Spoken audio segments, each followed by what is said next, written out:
All of the other episodes in this series have like cool titles, but this one is just called Sex. Because sex sells, baby. Let's talk about sex, baby. Speaking of sex, look at this picture of Hosier. If you stay till the end, I'll show you my favorite Hosier tweet, and it has to do with consent. Oh my god, just a twofer. There is a trope in movies where non-consensual sex is painted as excusable and or romantic. There's some great video essays about this by Pop Culture Detective. One of them is called Predatory Romance in Harrison Ford Movies, where they talk about Empire Strikes Back, Temple of Doom, The Last Crusade, and Blade Runner. And then they have another one called Abduction as Romance, where they talk about Beauty and the Beast, a 1942 film called Saboteur, and Stardust. But this came out before 365 Days, so you can also include that. They also talk about Passengers, which, fun fact about me, is my least favorite movie. So let's talk about what consent actually is using the Planned Parenthood Fries model. Remember this, there will be a quiz at the end. F stands for freely given. Not under coercion, pressure, manipulation, not under the influence of drugs or alcohol. The person is conscious. Weird that I have to say that. Also, power dynamics play into this because even though pressure might not be explicit, it might be inherently in the power dynamics of your relationship, like a boss propositioning an employee or a teacher propositioning a student. The R stands for reversible. At any point throughout the entire encounter, whether you've already said yes, whether you've done this a million times, whether the two of you have done this a million times, whether you're in the middle of it, at any point you can say, wait, stop, no questions asked. No is a complete sentence. The action stops immediately. I stands for informed. Is that person in a relationship? What kind of contraception will you be using if that's a factor in how you have sex? What kind of protection will you be using? Did that person wake you up 89 years early from a cryo sleep without your permission because they wanted to bang you? E stands for enthusiastic, no hesitation, no obligation, a resounding yes. And S stands for specific. You agree to one thing at a time. Yes to making out does not equal yes to sex. Do you remember that awful, I think it was a shirt from like years ago that was like no means yes and yes means anal?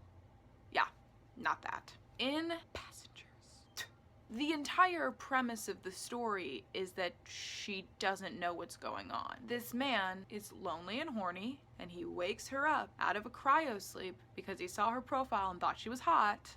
And then they have sex a bunch. There's like a 3-minute montage of them having sex. Which of the letters of the Fries model does this violate?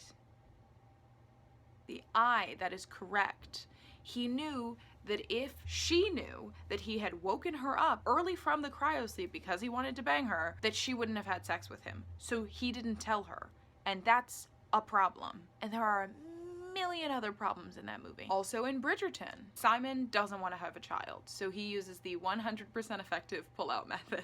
Daphne doesn't know how babies are made, so she doesn't really know why he does that. She finds out how babies are made, gets on top so that he can't pull out. He says, and I quote, "Wait, wait, Daphne, Daphne." And she doesn't wait, she doesn't stop. She keeps going, spitefully. Which of the letters of the Fries model does this violate?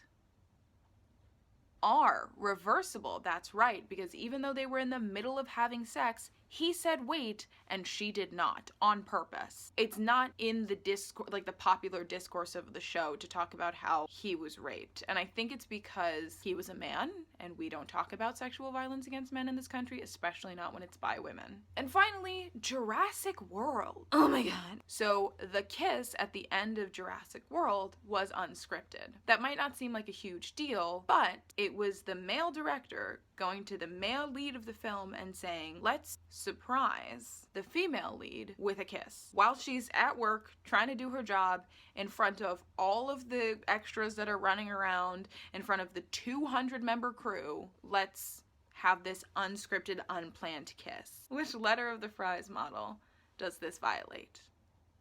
Honestly, all of them, because she didn't even know what was happening. To quote Planned Parenthood, you can only consent to something if you have the full story. She didn't have any of the story at all. Also, people have sexual trauma. You can't just spring things on people. That's not okay. One time when I was 16, I had to kiss a boy for a play, and I told him that if he put his tongue in my mouth, I would bite it off. I stand by that. I feel like I shouldn't have to explain, but you know what, I will. I think what's the most wrong with it being in film is that we learn a lot about sex from film. And with the instances of non-consensual sex in real life being what they are, I don't think that we can just skip over consent in film. I think that it's a problem that non-consensual sex is painted as romantic in film, because in real life, it is traumatizing. There are actually a couple of really cool instances of this in films that were kind of before their time. Thelma and Louise, there is a sex scene between Gina Davis and Brad Pitt, which you can, watch for research if you need, like, one point. Gina Davis's character says, wait, and Brad Pitt stops immediately and waits for her to be ready. I also think Hitch, with the men that he coaches, he talks about never going 100% of the way if you're going to kiss a girl. Only going 90% of the way. Let her finish the 10% if she wants to kiss you. But I think the series that overall gets it right over and over and over again is Normal People. On the actor front, they had an intimacy coordinator. The actors knew what was going on. They weren't doing anything for the first time in front of all of the cast and crew. They rehearsed privately. Everything that happened was rehearsed. Everything that happened was done safely. They made sure the actors were comfortable with everything that was done. But also within the series, consent is really important to Marianne and Connell. But specifically the first time they have sex, they are so communicative. Is this okay? Does this feel good? Can we take our clothes off? He asks if she's ever done this before. She says, I haven't. Is that okay? And he says, yes. She says, do you have a condom? He says, yes. Is that what you want? He puts the condom on and keeps the condom on. And he says, and I love this, he says, if at any time you want to stop, we can. And she's like, I don't think I'll want to. And he's like, I know, but if you want to, you can just say so and we'll stop. It won't be awkward or anything. Oh my God. It's amazing. And it goes on like that throughout the series. They communicate with each other. And at one point, she asks him to do something that he's not comfortable with. She asks him, he says he doesn't feel comfortable, and then he says, do you want to stop? And she says yes, and they stop. And I think that this show is such a wonderful direction for the examples of sex to go in. And I almost envy the generation after me where this is the first instance of sex that they're seeing. So in my expert opinion, Normal People does it right. Here's my favorite Hosier tweet.